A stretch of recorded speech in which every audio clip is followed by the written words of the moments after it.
Նադիրը ընդունում է շահական իշխանությունը բարձրագույն, դառնում է գլխավոր պետը, պարսկական պետության գերագույն ղեկավարը եւ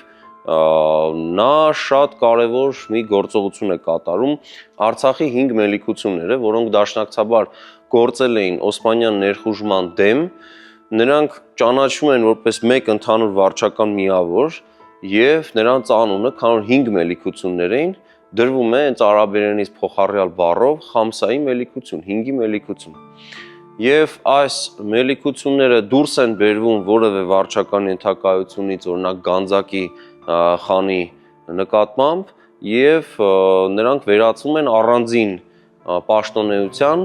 եւ այս պաշտոնեության գլուխ կանգնում է Տող գյուղում նստող Դիզակի Մելիք Եգանը։ Ստացվում է, որ նրանց միջից ավագագույնը դառնում է ընդհանուր